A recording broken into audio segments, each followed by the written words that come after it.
Since 2011, that's 15 years. You've been working in the peptide industry. I'm going to list you my favorites. Okay.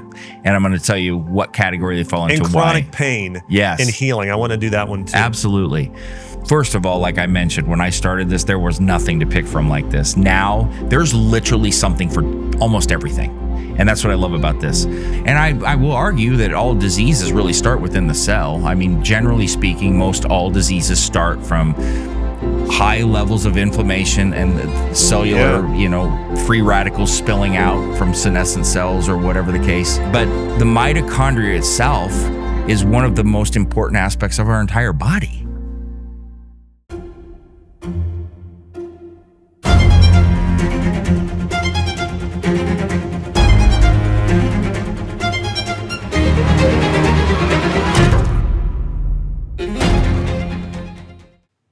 Right now it seems like people are chasing longevity more than ever before, but the problem is a lot of people are doing it the wrong way and they're doing it backwards.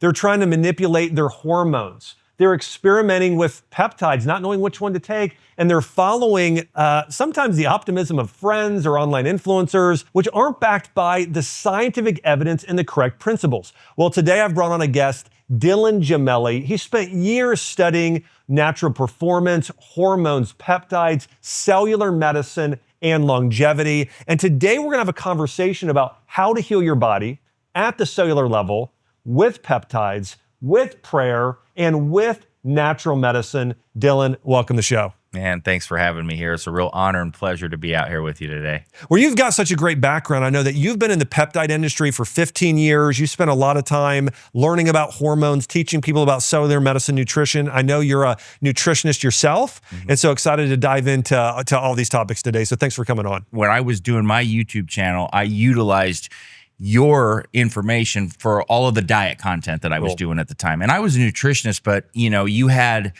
so many concepts and things that I wasn't aware of at the time. And I was like, okay, I'm not going to steal his info, but I'm definitely going to use it to help me. And it helped a ton. That's what it's there for. Oh, man. Yeah. Super good resource. And I still remember doing a video on potassium-rich foods was one of the ones I remember, and that was what led me to you. And I inundated myself with a lot of your work back then. So it's an honor, man, to sit here with you. Can I tell you what's so funny? Thinking back, I did this whole series on drx.com on these, on potassium-rich foods, magnesium-rich foods, vitamin D-rich foods. And at the time, first off, I shouldn't have been spending my time probably doing this, but I loved writing for drx.com, loved creating those articles. So I remember going in, I'm actually the one that created the memes for that, like the infographics. I'm not a designer, but it's my philosophy has always been, let's first use food as medicine.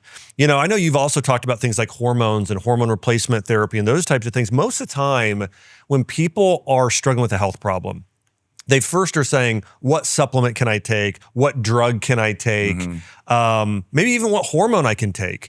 But I think the first thing most people should be asking is, if I've got a magnesium deficiency likely, people should be saying, what are the top 10 magnesium-rich foods that I can start eating, right? And as a nutritionist, I know that's something probably you're probably focused on. Well, everybody's always so looking for a quick fix, right? And it's like a supplement generally.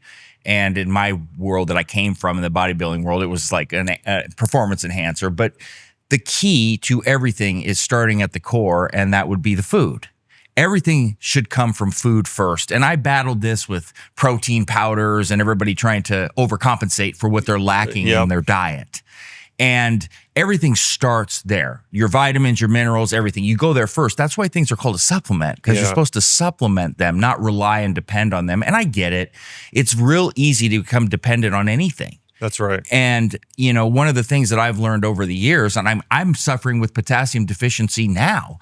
I'm taking Jardiance and it's just draining me of electrolytes. And I started to have heart palpitations like crazy. And, if your electrolytes are off, you have a heart rhythm issue. Yeah. And muscle cramps and twitches. And everything aligned for me. So you have to really be aware and look at numbers and be aware of your body. That's and understand the side effects. Well, this is another reason why, I love doing the right type of blood work on patients. The problem is if somebody goes to see their general medical doctor today, doing just the conventional CBC, CMP, just doing those tests, it doesn't tell you, it can tell you a little bit, but it's not near enough. I mean, No. being able to go and look at what are my vitamin mineral deficiencies? What are my vitamin D levels, my iron levels, magnesium levels? There's so much value in the modern day functional medicine, like blood work and testing. But that's not what people are testing today. I mean, it's such a game. I mean, you know this. For some people, if you're deficient in one single nutrient, if it's a dramatic deficiency, that one deficiency can wreck your whole body. Again, vitamin D is the most common example. I mean, if you have a low vitamin D level, I mean, you can just, your immune system, your bones, your hormones, I mean, they're all affected. Every single thing from the smallest to the largest can have that kind of effect like you're talking about. And it takes one. It takes one. Hey, as we talk about cellular health, what are some of those biggest deficiencies that you found in clients you've worked with on their diet, on them trying to heal naturally? What are some of the biggest nutrient deficiencies that you see that people really need to be aware of? Aside from vitamin D, like you brought up, that seems to be like one of the largest things that I ever come across. And I think too that some of that is the lack of sunlight, that people don't want to go out and get, and a fear of the sun that is not necessary. And I always have to preface this. I'm not saying go out in the sun for 5 hours a day, but what I am saying is get outside in the morning, get in front of some sunlight. 20 minutes. That's right. You know, it doesn't take hours and hours, but I like to correlate movement and sunlight together in the morning. I like to do prayer in the morning. Those three really get me set to where I'm okay. Yeah. You know, especially when you're stressed, but any day in general for me, but other deficiencies that I see, selenium, iodine, things like this that people don't really pay attention to and aren't aware of, that can throw your thyroid off, for example. Yeah. What are some of the biggest side effects? Let's go through those two, of iodine and then selenium, that people might notice. Well, thyroid first. And if your thyroid's off, then I would first look at those types of like trace minerals. I've had those issues too, and that was diet lacking. And you know, a lot of things always revolve around mental clarity and focus. If you're not sharp and you're off, you're normally deficient in something. Yeah. And once again, I try to use myself as, here's the guy that made all these problems, so now he can tell you about the fixes that are out there. And to go back to another thing that you said, one of the problems with blood tests and when you're testing electrolytes is they may, if you just had some before the blood test, it might show that you're good, but in general, you're not. Yeah. So you have to be careful with those, because timing is everything. If you go slam a electrolyte drink before you go in there, it might show you're okay at the time, but 3-4 hours later, if you're still having a problem, that's when you would know. So you have to be careful. And it's like when you're testing your testosterone, you got to be fasted. You got to do it in the morning. If you don't follow the directions, the things that you see are not necessarily going to be accurate. Well, that's why, depending on the blood test, but a lot of blood tests, we recommend stay off supplements for sometimes a week before you go in and actually get tested. Same thing, if you're going to get a GI map, like a stool test, stay off probiotics for a week. It's like, I mean, most of the time I want you on those, but to get the test accuracy, there's, those things are important. There's some more advanced tests, which I'm excited about, on looking at like intracellular antioxidants. Yeah. And then it actually doesn't make that much of a difference, because you're really looking at what's your cell absorbing. And but to your point, most of blood work today, the timing, understanding, understanding some of those nuances is really important. Okay, so vitamin D is critically important. Iodine, selenium, as you mentioned, selenium, so big for thyroid health. What are a few other nutrients that you think that are just critically important for cellular health? For cellular health, and real quick too, selenium deficiency. Look to your fish. Like salmon, things like that. Those are definitely like selenium-rich foods. Yeah, I was lacking a lot of that. Added those in. Boom, thyroid. Gold. Well, and the biggest thing too, if you have high TPO antibodies, so Hashimoto's thyroiditis, selenium is probably the single most important nutrient. And to your point, fish is the big one, and Brazil nuts. I mean, those are game changers. I love that you brought that up. Yeah, definitely. Trace minerals, people need to look at those in general. That has a big effect on cellular health in general that I've seen people doing. I think too, a lot of the reason that cellular health is bad, aside from mineral deficiency, is stress levels and sleep. That's a big one. I can't tell you how much that I've learned over the past 6 months when it comes to neuroscience side of things in terms of our thinking and our thoughts. And the more negative and the more stress, the worse our cellular health is. Lack of movement and exercise prevalent. Drinking, smoking, and even if it's just casual drinking. And I know people get upset when we say just one drink.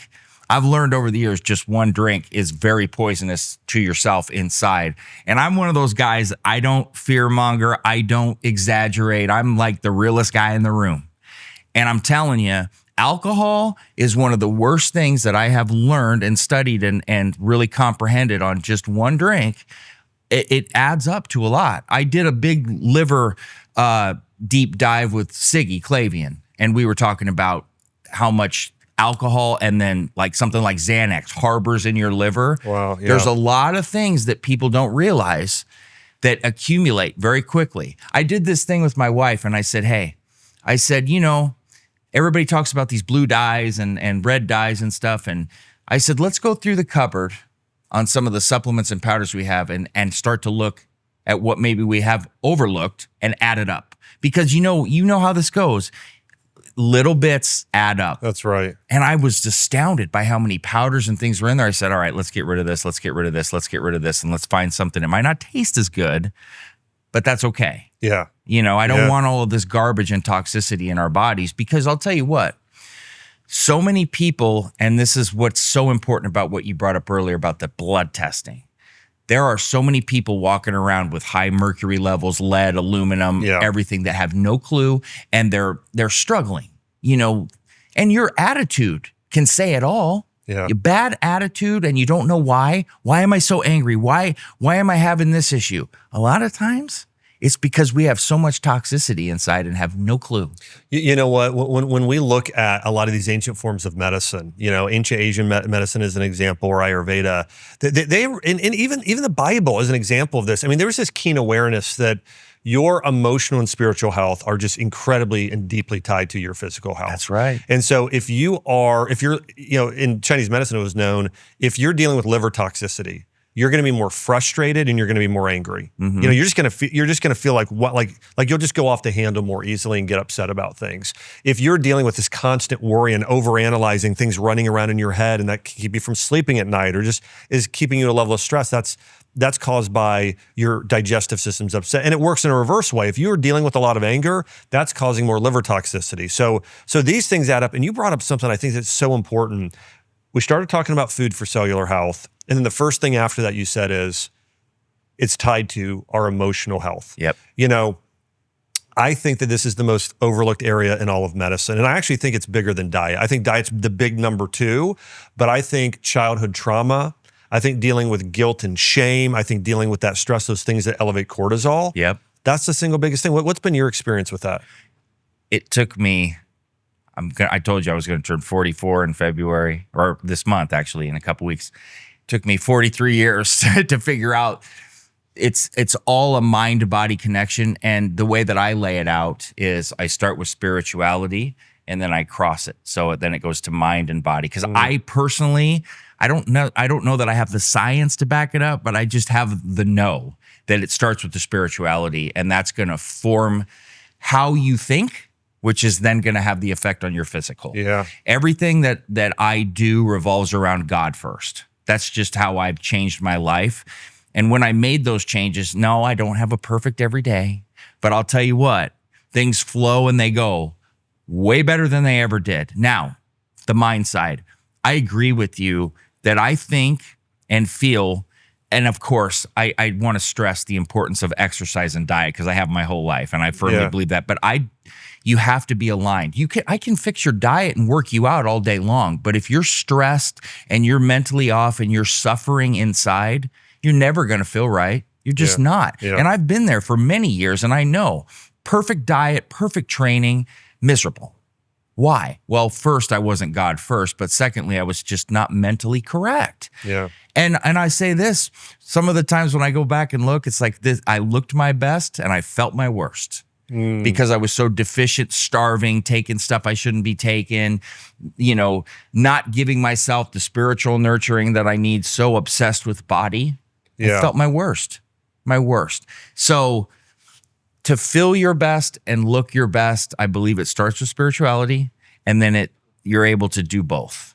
You know, I work out at home a lot, but I also have a membership at Lifetime Fitness, and I go in there regularly. And sometimes I look around, and this is not judging people. But I see a lot of people that are, I think, so focused on self, and there's this element of you can just see there's this sort of there's this emptiness in this.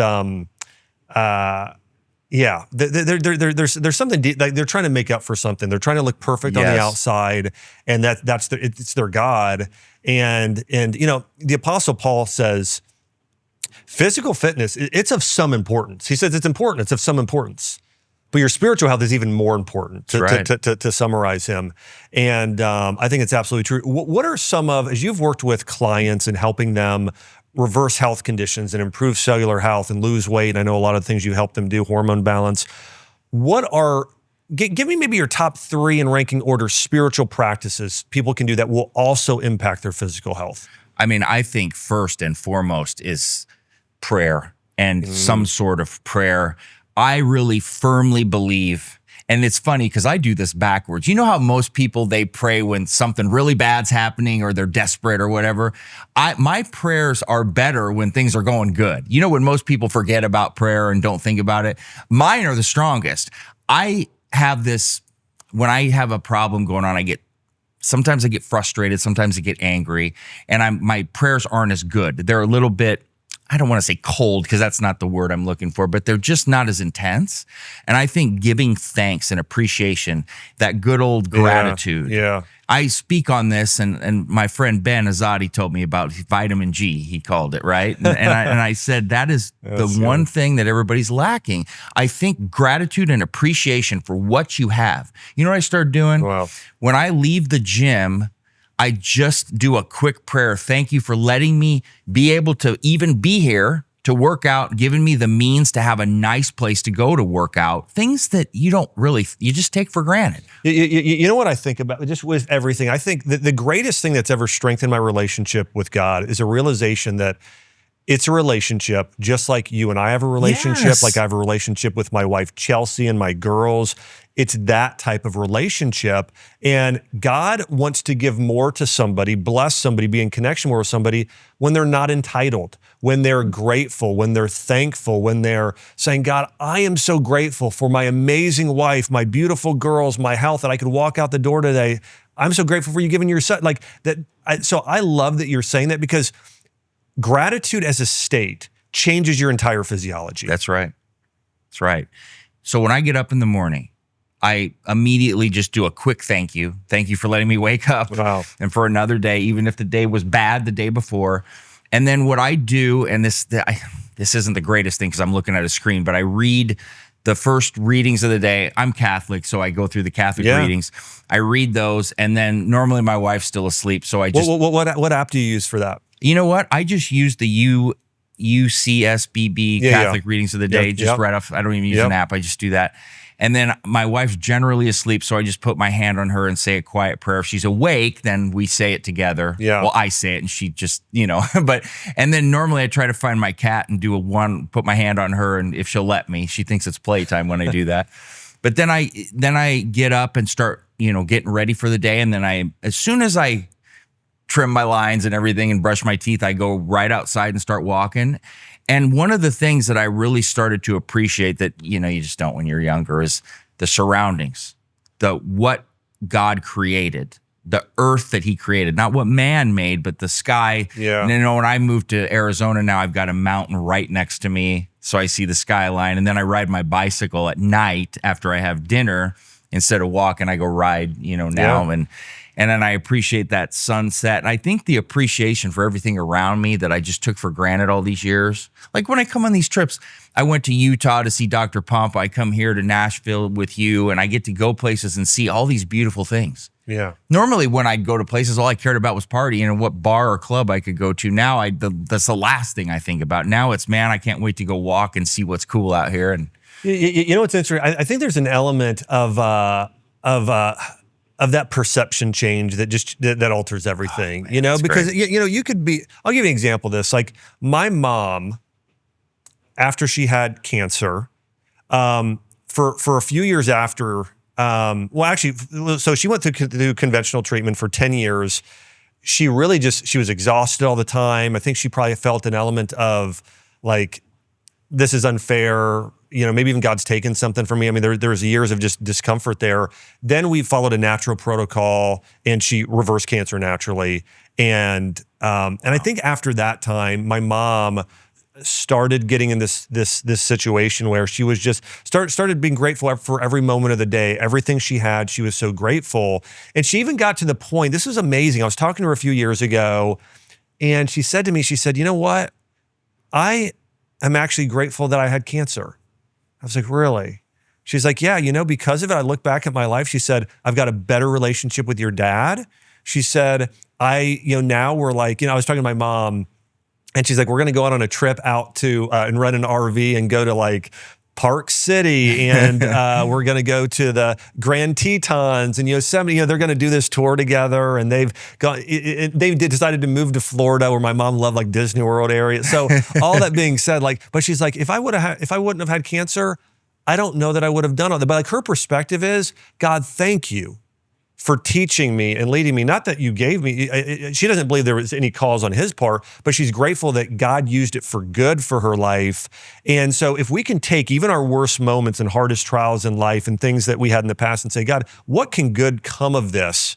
It can actually become healing and regenerating, versus some people were hurt in the past. It could have been by a friend, by a teacher, by the church. It could be by all kinds of things. And they're still living with that pain today. They haven't allowed it to heal, so it festers like a disease. Mm-hmm. And people don't realize that, like, if you're living with unforgiveness or guilt or shame and you've never healed from it, it's as bad as a parasite. It's worse. Worse. Mm-hmm. Yeah, it's worse. And I've talked about this a lot. There's a major difference between faith and trust. You can't tell on the surface. It seems like it's very similar. Believing is one thing. Trusting is a whole nother ball game, and that's the difficult part. I can believe in God all day long, but do I trust what he's doing at the moment when something sucks and it's hard?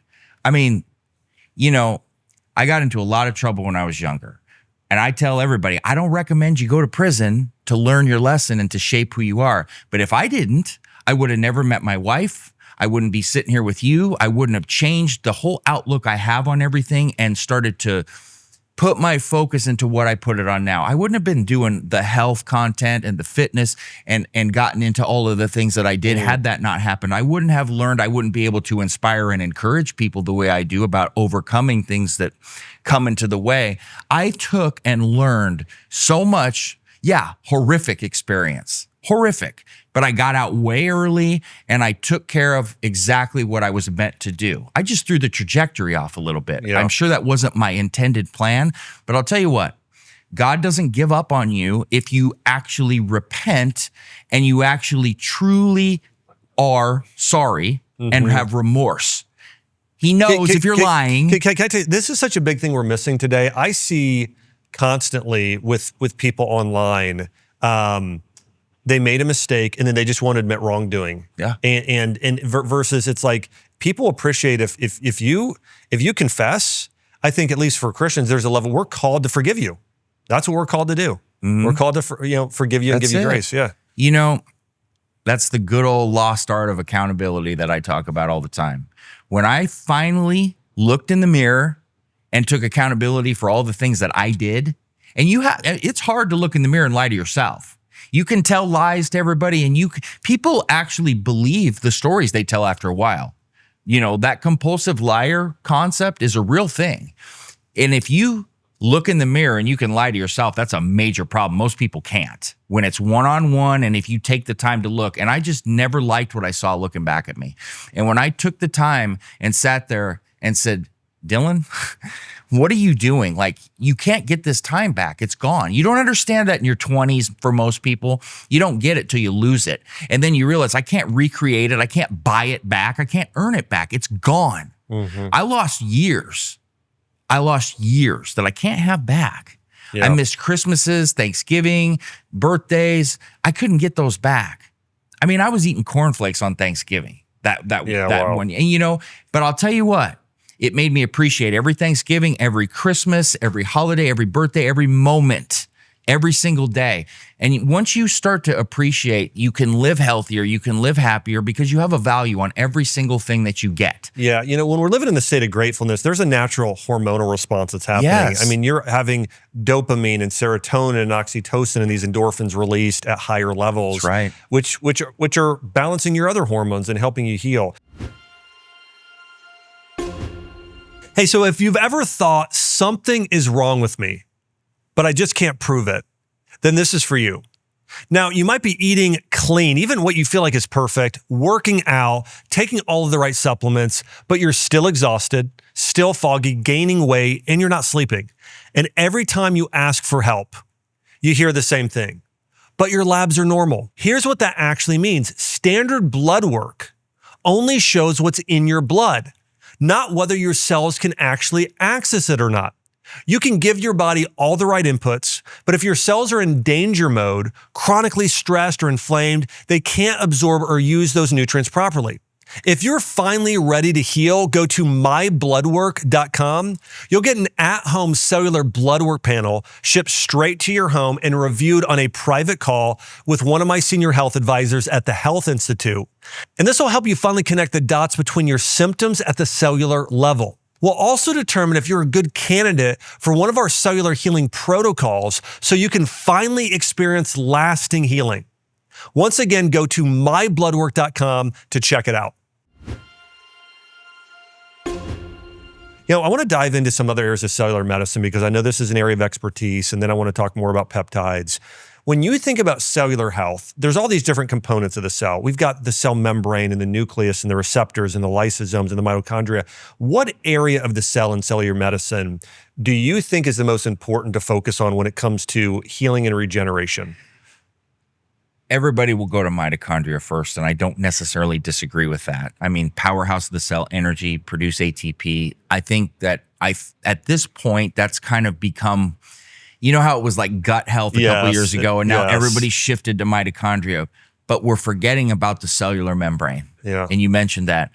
And here's what's funny, Josh, is when I was in school, everything that I studied was either centered around exercise science, physiology, or business. This topic I hated and despised was science. I mean, I hated it with a passion. I had to go to summer school and take biology on its own because I couldn't even sit there and think about it. Everything that I do now and everything I'm interested in and love revolves around science. Yeah. Everything. Yeah. And I think it was just because I wasn't ready for a lot of the things. And so understanding now and studying it, my first big sponsor when I came into the biohacking area was Timeline. And then I learned mitochondria, and I went to Harvard and studied at night. I took a cellular health coaching class with Dr. Elizabeth Yurth, and I made that my focus. And then I kept learning and learning all these different parts of the cell because all I knew was mitochondria, working with urolithin A.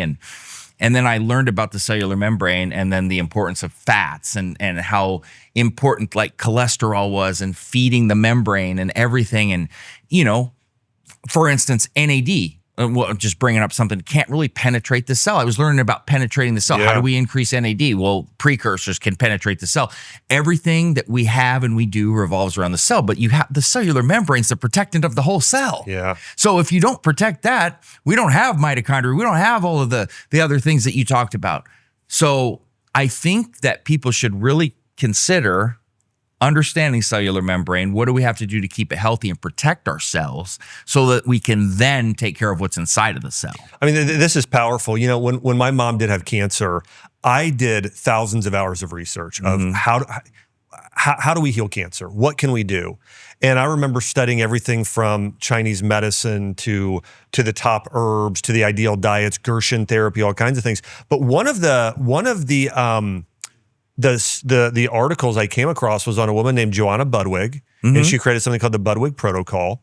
And this was a mixture of, they called it cork, which is almost like a cottage cheese or kefir, sort of fermented, raw, organic fermented dairy, and then flax meal and flax oil. And her theory was the cause of cancer is a lack of oxygen which is caused by a damaged or a cell membrane that becomes too rigid. And so things can't get in and out. Yes. And so I was reading this and I thought, okay, well, I'm going to make this part of my mom's cancer protocol. And so we really started focusing on getting the right fats in her diet, the right phospholipids. And I started learning about some of this. And so we had her do that mixture. And then today, even with my wife and girls, I'm really focused on getting these sort of fats, these things that make up the cell membrane. I mean, what's crazy is the largest portion of our cell membrane is fat. Yep. And secondarily, it's they're actually peptides. So it's your cell membrane's made of it's made of peptides and these fatty acids. And in order to repair and heal it, you want omega-3s, Yep. you want quality saturated fat, and you want these phospholipids. And these phospholipids are found in things like salmon, and in egg yolks, and like phosphatidylcholine and serine. And so all that being said, this was actually part of my mom's cancer protocol, focusing on healing the cell membrane to get more oxygen in her cells, because cancer can't thrive as well in an oxygenated environment. I battled, and I still to this day have battled eating disorder, body dysmorphia. I was a model. I worked with bodybuilders. And I was fat when I was a kid and an athlete and everything. And it started when I was 11. And I lived for like 15, 20 years in this state of fear of fats. And I mean, terrified, to the point where, and as much as I train, if you look at my charts on every test, every breath test, everything I've taken, I'm supposed to eat 3,800 calories a day. I train heavy. Yeah. I probably overtrain still. I've tried to cut it back. And I'm telling you, I would eat at the max 1,800 calories a day. And looking back on it, it was damn near all carbs. It was like 2 to 3 servings of oats, 15 servings of vegetables, fruits, fat-free Greek yogurt, only egg whites. And I'm talking 15 grams of fat at the most, only from peanut butter. Oh, per day? Per day. Wow. Per day. That is very, very, that's very low fat. Well, and I will argue that some of the heart issues that I can get into with you later were because of the low-fat diet. Yeah. And, wow. but you have to think, a low-fat food has been stripped of all of the nutrients, and they fill it with whatever garbage they put in there. All the fat-soluble vitamins impacting hormones, your cell, all kinds. Yeah, wow. You know how mad I am that I haven't been cooking in grass-fed butter for 20 years and just started? So it was, and this is, once again, probably revolved around my wife's power of prayer about me and her dealing with my misery every day. Because, when you starve yourself like that and don't feed yourself what you need, every 30 minutes I was getting up from my desk. I couldn't stay focused. I was going to snack on vegetables all day. My wife would make me 15 some odd servings of vegetables every night and then put them in the refrigerator so I could go snack all day. That's how I was getting through the day. And my mind and my really quick to be angry, and snappy and never having fun at anything I'm doing and more worried about how hungry I am than... You know what's crazy? You could have had a level of insulin resistance and fatty liver disease and having almost no body fat, and people don't realize that. No, I know. Yeah. You know what's crazy is, so now, and I'm the type of guy that a car will just show up, and it's like I'm a spur of the moment guy. I went into the kitchen one day and I said, okay, this is what we're going to do today. And, my wife's just like, okay, here we go. Because she knows how I am. I said, because we like to go do Whole Foods trips. And that's kind of how I have fun now. Go to Costco, lame stuff, but it's fun, right? And I said, we're going to go and we're going to just change everything today. And I was watching different people talk about how much leaner they were getting on grass-fed meats and all these fats and everything. And I thought to myself, hey, if it doesn't work, I know how to lose weight really fast. Yeah. So I said, we're going to go buy this meat, avocados. I'm going to start eating whole eggs. I'm going to do this, and this, complete 180. And I eased into it. I was doing like 80, 85 grams of avocado. I tried salmon, which I just said I didn't like without even eating it. One of those things. To this day now, I went from like 20 grams of fat a day to 130. My calorie intake's about 3,000. My avocado's up from 80 grams to about 150 to 200. I have 4 or 5 whole eggs every day instead of 10 egg whites, full fat yogurts. Everything. And I haven't been this lean or this full of energy and skin and everything better since I was probably in high school. Wow. You know? That's and amazing. I'm telling you, if you look at my diet, my staple foods are all pretty much high fat foods, but they're good, healthy fats. Yeah. I can't live without avocados, whole eggs. If you forced me and you said, Dylan, you can only take one food with you, and that's it, I would probably take whole eggs. Yeah. That you could live on. I went through every single meat. I went from elk to venison to bison, you know, force of nature, Yeah. right? Oh, yeah. All the organs. So every single day, even like organic ground pork or pork tenderloin, I'll mix in here and there, but I kind of stay focused on the grass-fed meats. And I went from 93-7 now to 80-20 because 80-20 is the best, and if you're gonna have it, enjoy it. You know, It's definitely the tastiest. There's no, It's so good. There's no doubt about it. It's so good. Yeah, there's no doubt about it. Well, I love that you had that revelation years ago, and it's so impacted you so positively. You know, I came, you know, when I was in college, that's when the low fat craze was really at its height, and I remember one of my first patients came in. Actually, literally my first ever patient. His name was Ron, and he was in his early 60s. And his doctor had put him on a no-fat diet. I mean, he tried to literally have no fat, and he put him on a statin drug. And his hair was thinning and falling out. He had lost like 20 pounds of muscle. He's wasting away. He hurt. The guy was in terrible pain. And I said, Ron, Ron, we got to do something really different here. And I said, let's not worry about your overall cholesterol. Let's get your HDL up. Let's focus on getting your body healing. And so we really started doing a lot of berries, extra virgin olive oil, wild salmon. You know, we added a lot of fat back in his diet. And 3 months later, he was like, wow, I can't believe it. He's like, I felt like I was dying. He literally said, I was like, my body was wasting away. I felt like I was dying. Yeah. And people don't understand how cholesterol is so critically important. 25% of your brain is cholesterol. And so, you know, these fats and cholesterol, here's another interesting fact. In order for your body to make vitamin D, your body takes sunlight plus the cholesterol that's actually in your skin. And that's what makes vitamin D, is sunlight plus cholesterol. And so anyways, you know, the low-fat diets hormonally are an absolute wreck and disaster. And so it's something a lot of people, now let me say, I do think that for some people, they can do okay on some people need to do high fat, some people need to do moderate, some people need to do moderate low. You know, moderate low might be, you know, you're doing, let's call it 30 grams 3 times a day, or 25 grams. Like if somebody's had their gallbladder removed and they can't produce enough bile. But I think generally speaking, most people are deficient in the right type of fats and fat-soluble vitamins, and it's important. So we talked about the cell membrane. I do want to talk about the mitochondria, though, because I know I've heard you speak on this and have some expertise there. What is the mitochondria? And then what are some things we can do? And then here's another thing. What are the biggest symptoms somebody's going to have if they have mitochondrial deficiency? Yeah, so mitochondria is powerhouse of the cell. That's where we get ATP production, which gives us energy. So, of course, it's going to have an effect on everything that we do. And I will argue that all diseases really start within the cell. I mean, generally speaking, most all diseases start from high levels of inflammation and cellular, free radicals spilling out from senescent cells or whatever the case.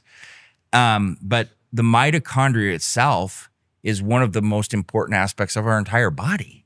I mean, like I said, with our energy production. Now, how do we take care of it? Well, that goes back to plenty of rest, lower stress, lower inflammation. Inflammation is the killer of all, I believe. I mean, you see high sensitivity CRP and it's off the chart. I'm probably going to look at testing for cancer, looking at the heart, things like that. But all of that is a cellular deficiency. Yeah. And so like urolithin A is what I take for mitochondria health in terms of supplement wise. But like pomegranates would be something amazing, that you do. I actually drink a half a serving of pomegranate juice every day because I had found plaque in my arteries, and I have reversed a great deal of it. It's amazing. I saw an article recently, a clinical study that went through, pomegranates and pomegranate juice. I don't drink fruit juice unless I'm working. So that's what I try and do. I try and drink. If I'm going to do fruit juice, I do it around the time I'm working out. Yeah. And that way it's, easily absorbed in the body and the bloodstream. But pomegranates are, I wrote a book on a biblical diet. And pomegranates in Roman culture and in the Bible are prized as sort of like the gem of all fruits. Yes. There's a reason for it because of the health benefits. I don't drink fruit juice at all. I just do the pomegranate juice. And what's funny? You said that. after I train, like my cardio session, which is 90 minutes, that's when I have it. And I do electrolytes within it and a little bit of this coconut water that we put in there, Yeah. because it replenishes. Yeah. And then that's when I feel like it's the most beneficial for me. It's so funny. So Chelsea and I, we went on a ski trip to Park City. Yeah. And we literally made the exact combination. Really? So yeah, so because we were trying to recover from skiing, and I did all this research on, okay, what is the best thing for recovery? And it was a mixture of coconut water, pomegranate juice, electrolytes, and then No way. Yeah, and then at night I would do separately. I do a little tart cherry juice. Yeah, to sleep. But that for sleep. But that was the blend. Yes, I guess I put D-ribose in there too. I had a low ejection fraction recently tested, so I do the D-ribose in there as well. But yeah. And I've read and seen so many people that have reversed plaque with pomegranate juice. Yeah.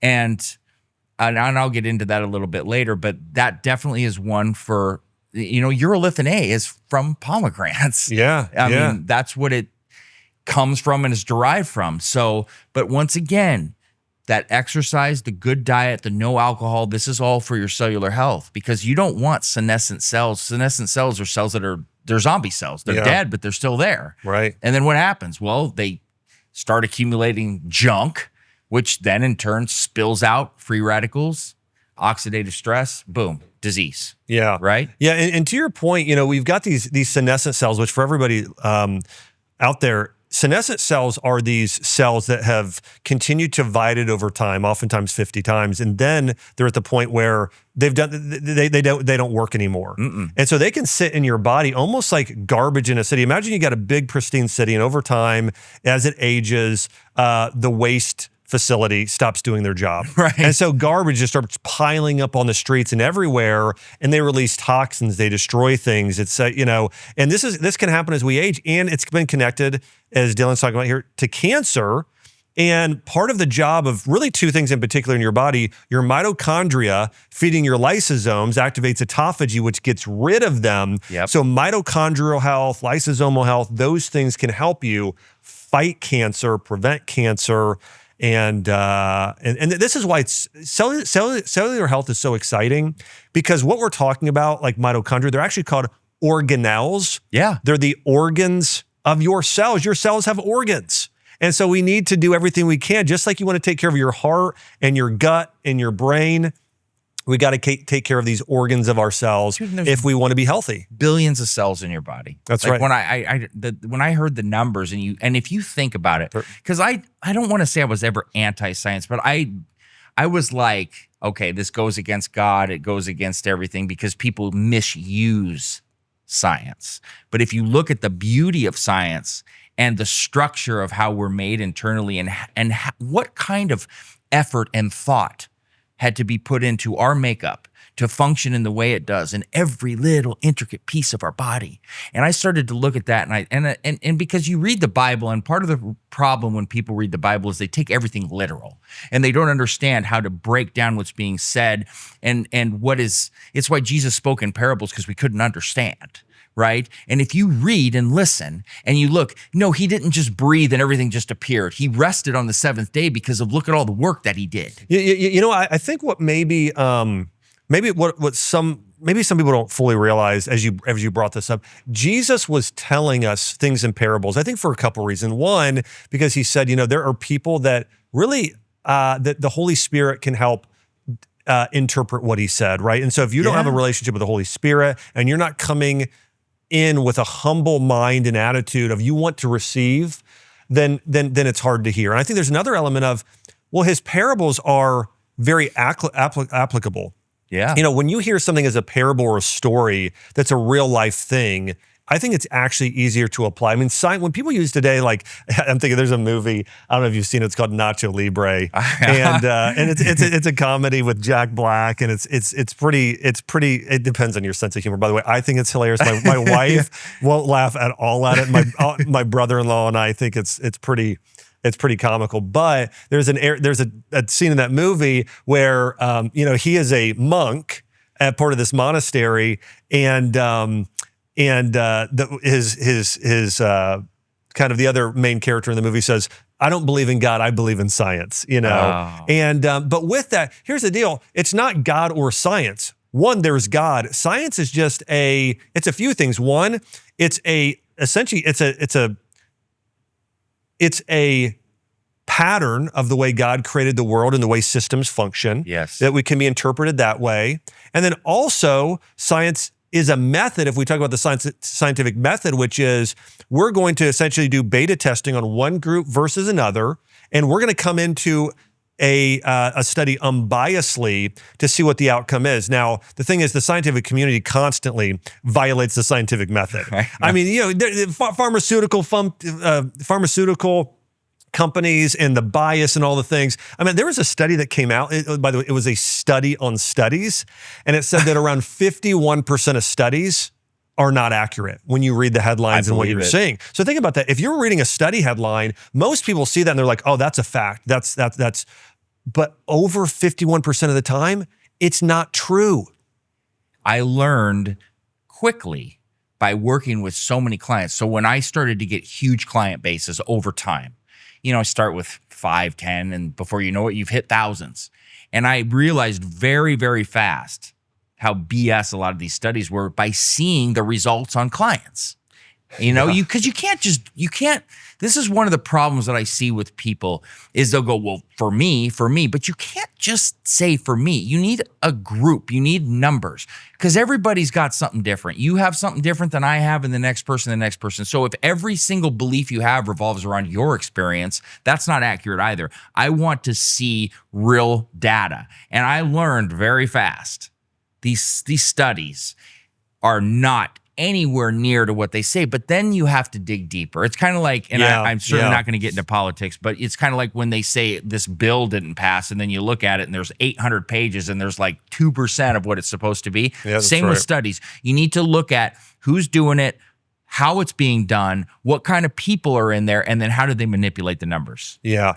And listen, I think there are some really fantastic studies there. I've come to appreciate more of the meta-analysis, which is maybe taking larger groups of studies and looking at, was it done by a third party or the company that's trying to promote themselves? I mean, so when you dig into studies, there are some ways to really analyze, to kind of look at that, that information.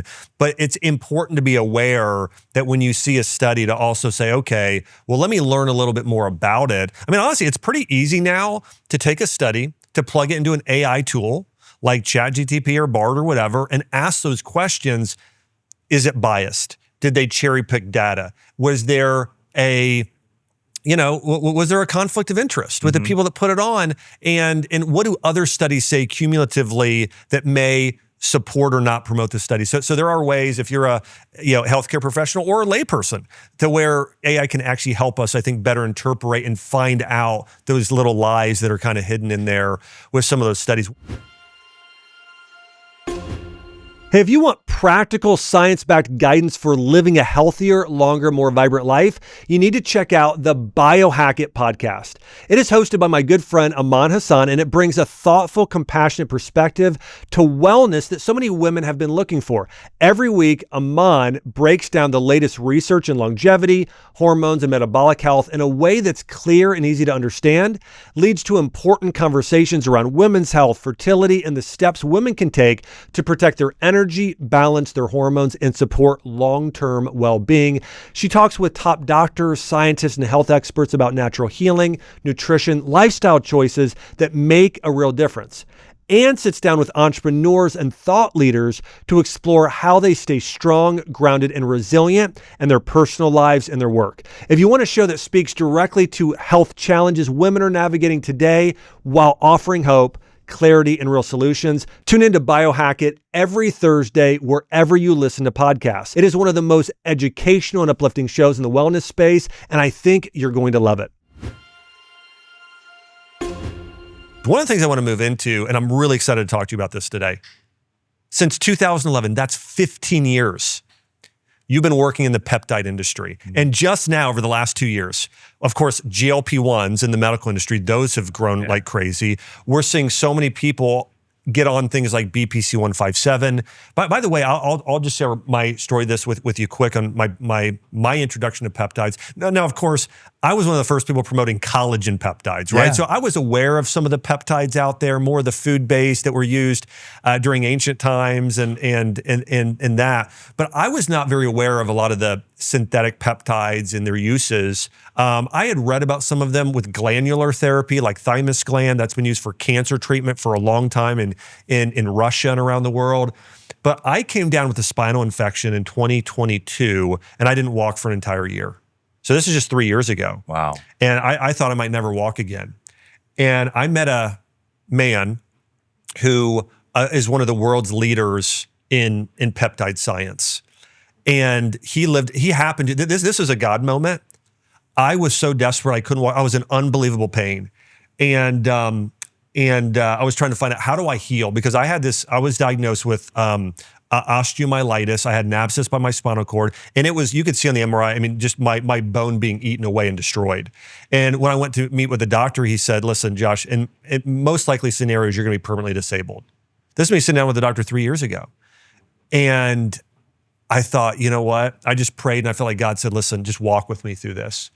And so I just started praying to God and trying to watch out for things that God would lead me to as I spent time in prayer. And I was on the phone with a physician. His name was Dr. Rafael Gonzalez. He said, listen, I've got a friend who's into peptide therapy. And I'm like, okay. And he said, I'm going to introduce you to him. And I was in Puerto Rico at the time, okay? Mm-hmm. And so I get introduced to him on a text thread. And he said, hey, where are you? I said, Puerto Rico. And he goes, no way, I'm in Puerto Rico. I said, where are you at? He was a few houses down, a golf cart right away. Wow. Immediately came over to my house, sat down with me, and he's like, you want to do this now? I said, well, let me learn about them first. Yeah. Started teaching me, talking to me about peptides.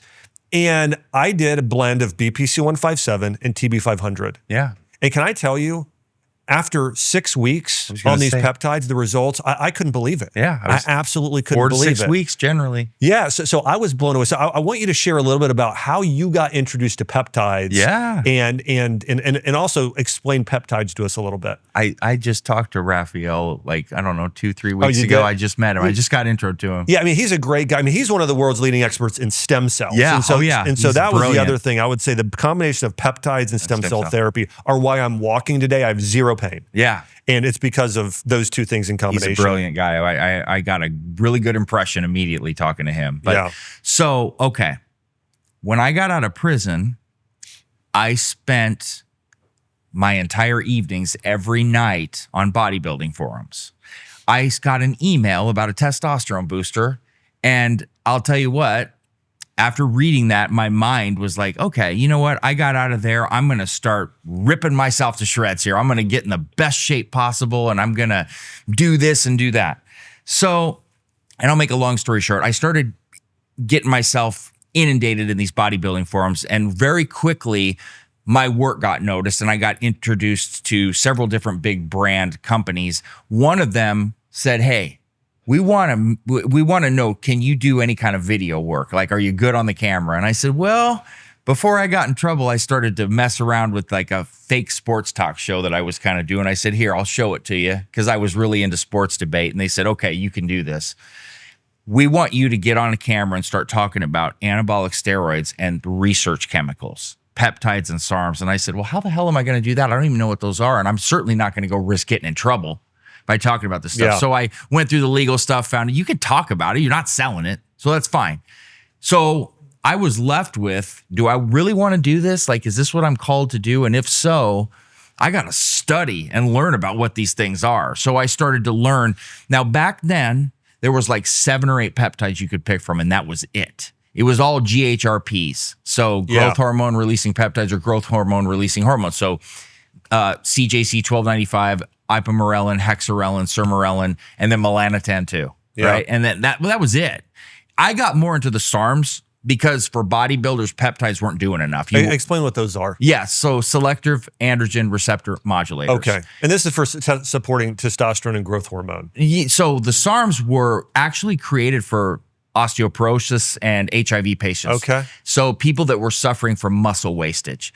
Yeah. But the way they correlated to bodybuilding was SARMs were basically, they weren't as strong as steroids, but they were close in terms of, wow, we can get strength, we can get size, we can really, really get a lot of the benefits from steroids without the slew of side effects. Now, by the way, today, I had a family member, a young guy, and he's like, listen, of course, he would never, ever consider any sort of steroids, but he's like, I want to put on as much muscle as I can. I've got, guys in college, and they'll ask me this sort of thing. What do you believe, if there are maybe 3 peptides used together or something like that, if somebody's looking to build muscle, what is the best peptide stack for building muscle? So GHRP6 is nice. With the least amount of side effects. Right. So GHRP6 is good because it fuels your hunger, because you have to eat more to get size. So you got to get a high amount of protein intake. And I'm not saying eat a bunch of garbage and free will to just eat whatever, but you need an appetite, and that one will build muscle. So that's definitely one I would consider. Now, this is going to seem counterintuitive, but I'll tell you where I'm going with this. So tesamorelin is my favorite peptide in terms of what it can do for muscle, because you can build lean muscle and still lose fat. So I look at it like a recomposition peptide, which is building muscle. So if you're going to be eating more, you still want to have something that's compensating you to stay lean at the same time. Lean muscle is what we want. We don't want to accumulate fat when we're building muscle. Yeah. So I definitely want that one in there. And then I would be looking at probably ipamorelin or CJC 1295. Those normally go together and they're ran together. Yep. Those would be the set that I would really look at and consider for building muscle. And do people go on those for 4 to 6 weeks, off 4 to 6 weeks, on 5 days a week, 2 off? Is that the general? You definitely want to cycle these. Yeah. Now, you could get away with 8 to 12 weeks on all of the ones I listed, 12 for most, but you definitely want to cycle. Yeah. I generally like to stay 7 days a week unless somebody's got history, and then we have to talk. Now, let me ask, what are the side effects of any of these peptides if you use them too long? Well, there's not a ton of shown side effects on a lot of these. Like tesamorelin, if you're pregnant, women, they could have an issue. You don't want to use it.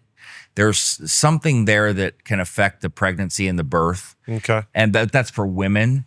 But look, there's not proven anything with these for too long of use. There's just not enough study. Yeah.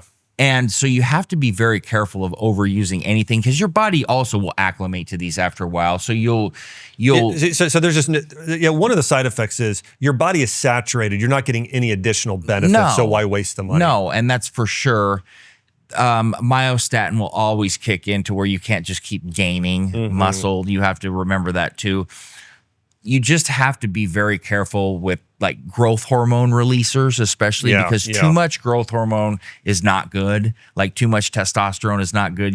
Too much pressure on your heart, too much growth hormone, you can eventually get like water retention, high blood pressure. Some people could get hypoglycemia. So you have to be careful with these things. You can't abuse them and misuse them.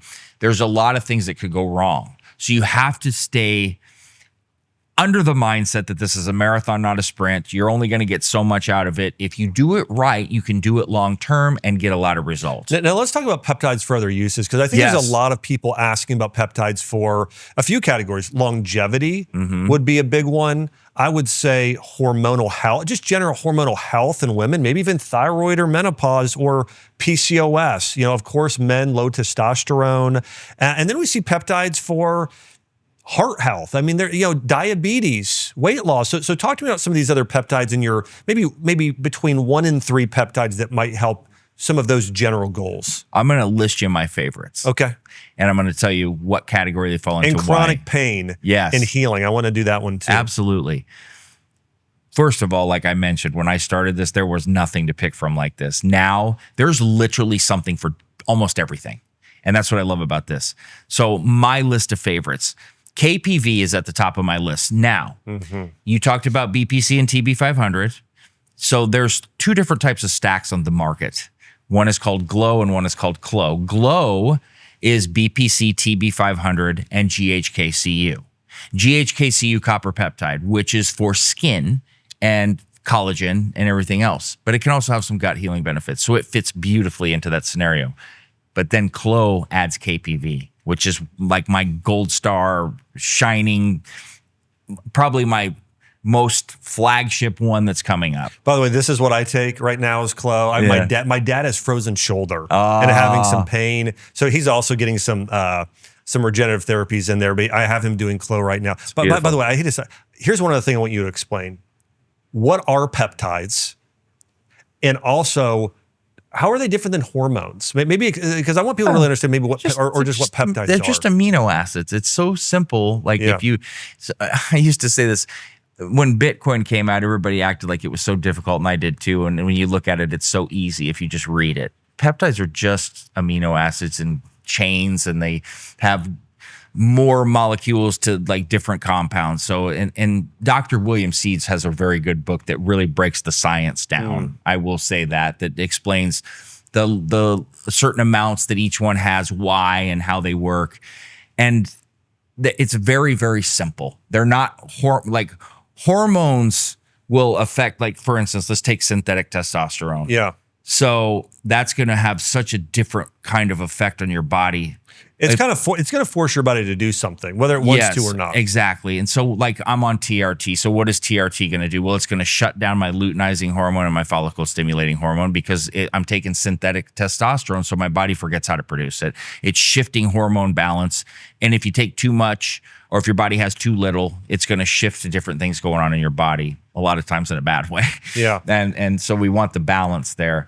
Now, the KPV, which I love so much, is because of the gut health. Yes. And because of the benefit there. And then, look, with peptides, with SARMs, and a lot of supplements that you take, you'll find that they do really good on their own. But when you get synergy between 2, 3, or 4, that's when they can shine because they feed off of each other. So one could have a primary that has a secondary that's another's primary, right? So BPC does have gut health protection there, and KPV's primarying that. And KPV can also have some secondarily healing benefits, but nowhere to the extent of BPC, but they work together synergistically. Yeah. So then you get everything. That Clo stack is incredible. It's my favorite stack in existence. So that's one.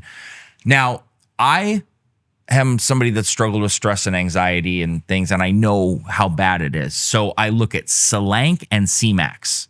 You take those together. They have mood benefits, anxiety help, sharpness, focus. They fit hand in hand together.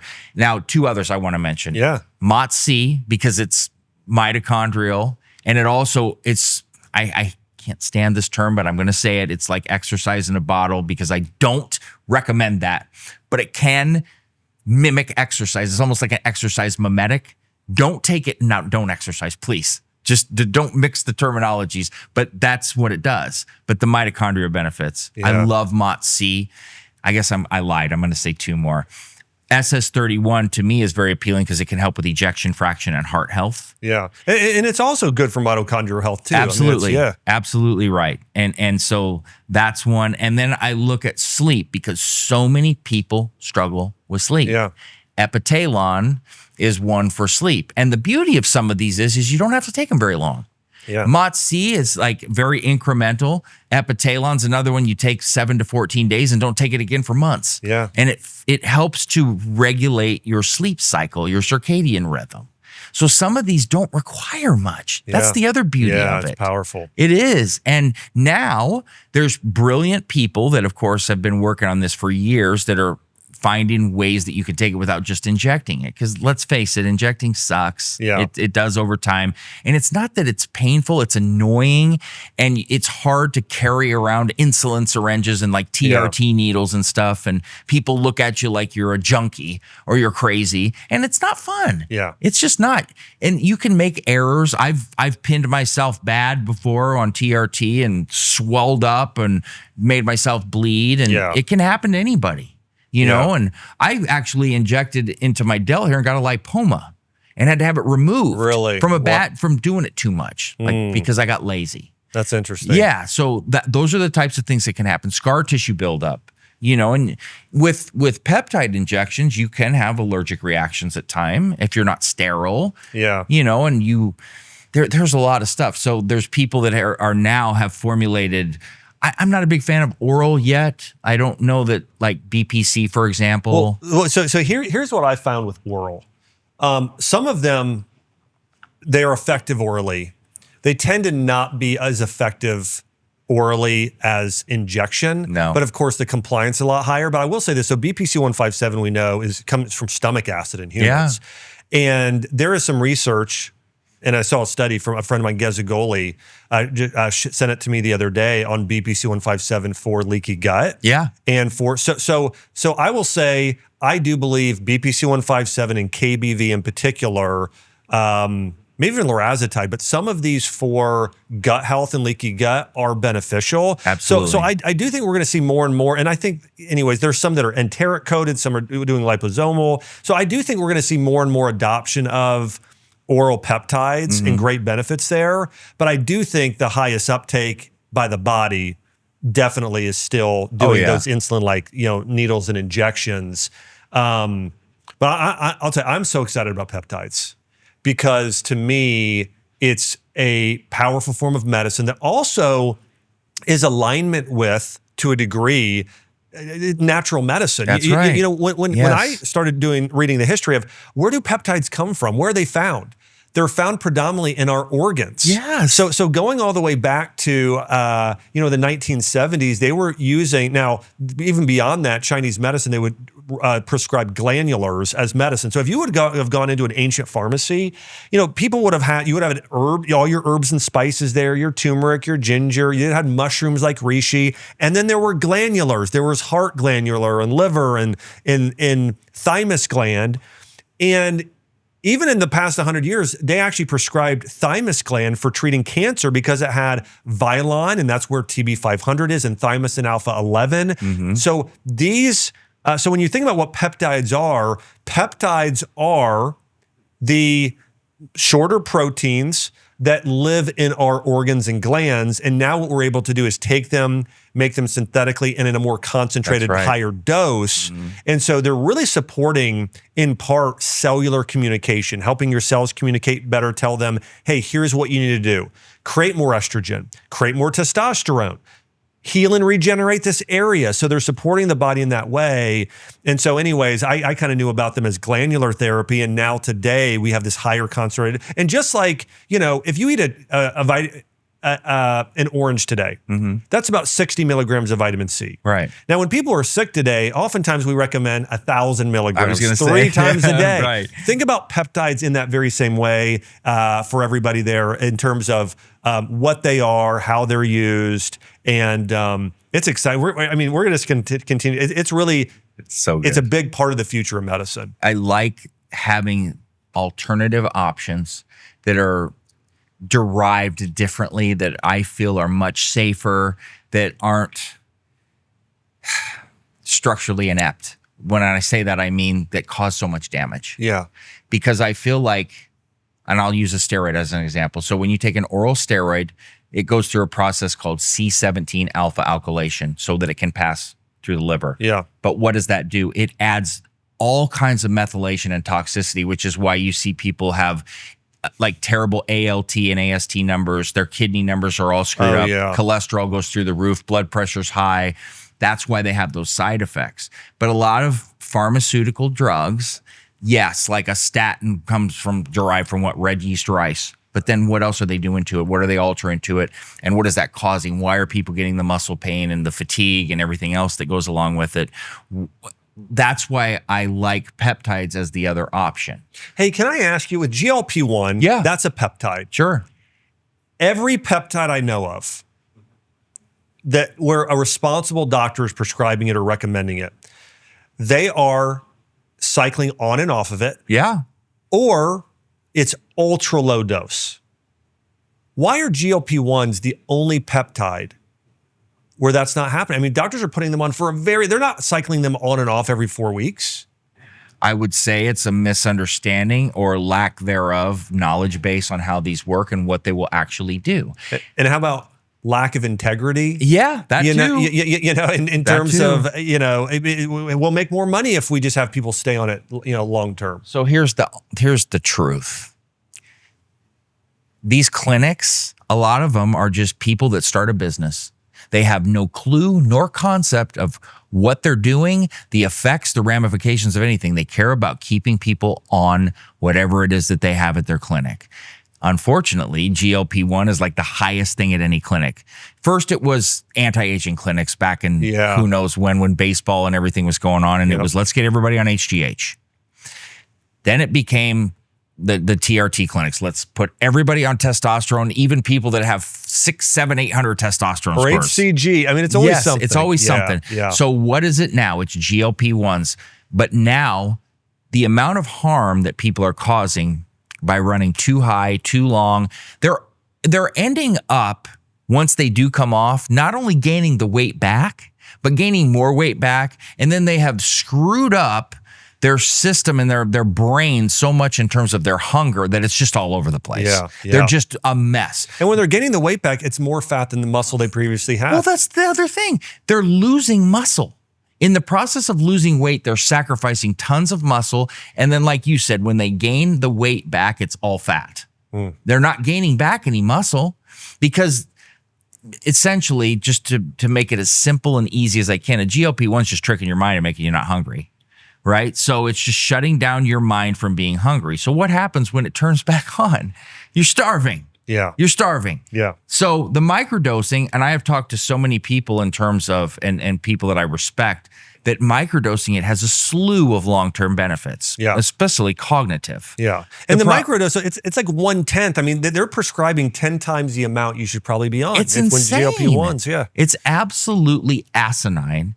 And whether it's, you know what you're doing and you're hurting people, or you don't know what you're doing and it's a lack of care, it's bad both ways.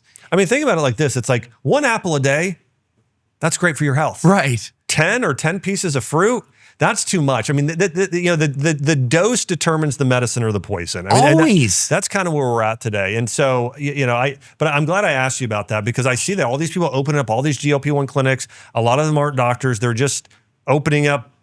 They just realize, oh, I can make money with this, and it's not about people's health. Yeah. Dylan, last question I want to ask you. Yeah. As we think about longevity, and you think in ranking order, if somebody wants to live a long time, be 90s, doing the thing they love to do, maybe it's pickleball, maybe it's bringing their grandkids to Disney World, whatever their favorite thing is, but people not only living a long time, but being young for longer, looking younger, feeling younger. What are your top 5 things in ranking order that you think will make the biggest difference for people in longevity? Rest and recovery is going to be first. Okay. And I've learned this the hard way. Lack of sleep, lack of trying to really stay and focus on how much we're doing here. So stress is a killer. That is not just a statement. So being highly stressed, overtraining, which is a very real thing. If you don't rest and recover physically and mentally, that's why we were given the Sabbath, which I finally just learned and understood, was you need to look at that as a gift. That's right. It's a gift. It's not a requirement. It's a gift. Amen. Right? And I just learned that like a week ago. God's like, take a vacation. Yes. Take a whole day and don't work. Let's receive the gift. Yes. And I'm trying my hardest. And I'm not good at it, but I will get good at it, because now I understand. When you have a gift, you don't spit in the face of God. Right? So that's 1, rest and recovery. 2, mental, right? So that goes back to the gratitude part of things, and being in a good place mentally, however that may be for you to get you there. I will always say prayer first. For the people that don't, some sort of meditative state or some way that you're relaxing your mind. You need to have that. You have to have some alone time with yourself where you're getting a good focus. I will always, always, always say at least get a good hour of prayer. And I'm not just saying recited prayer. I'm saying conversation with God. Yeah. There's the prayer people forget. That's a conversation with God. Recited prayers are great.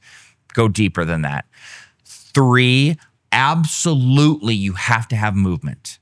I'm really have come to the understanding how important walking is. Yeah. I was Mr. You got to run everywhere. Well, that's not the case. Walking every single day is of the utmost importance. Jesus walked everywhere. Yeah. Everybody back then walked everywhere. That was the key, and that's why you go to all these other countries and people are in such good health and condition. That's right. Even people that smoke in Europe, they're still in good health because they walk everywhere. Well, maybe decent health, better than us.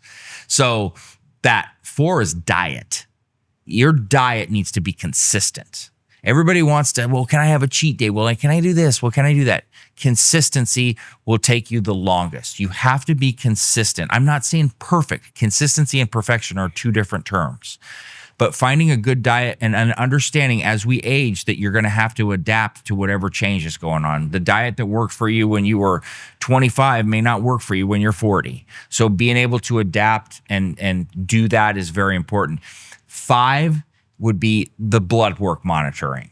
Like you talked about, you need to do it at least twice a year, and it's never too early to go check your LP(a) to see if you're going to potentially have a heart issue later because you have a genetic condition, or just look for certain things. Check your body for toxicity twice a year minimum. As we get older, you know, I maybe go overboard, but I've had things that go on. So, you know, I do every 3 to 4 months, twice a year minimum. So those would be my 5 keys to making sure that we're going to live longer. I love it. There's so much wisdom there. Thank you. Well, Dylan, thanks so much for coming on and sharing your wisdom today. I mean, I've really enjoyed this. I've enjoyed just getting to know you a little bit over the last, week or so. And I want to encourage everybody, hey, check out what Dylan has going on. He's got a great podcast. It's called the Dylan Gemelli podcast. I've got a great YouTube channel, social following. So I want to encourage you, follow him, continue to see what he has to say. There was a lot of brilliant things in the conversation today. I want to say thanks so much for tuning in here to the Dr. Josh Axe Show. Remember, each and every week we're diving deep into the science and principles of how you can heal physically, mentally, spiritually, and take your health and your life to the next level. Hey, make sure to subscribe, like, and share. By the way, sometimes this sort of content gets shadow banned when we talk about peptides and some of these things. So make sure to subscribe. That way it always shows up in your feed. By the way, it's the #1 way you can support the show is by subscribing and share. So many people can learn about the power of peptides and cellular medicine and prayer and a lot of the things we talked about today. So thanks for your support and subscribing and sharing. I can't wait to see you on the next episode.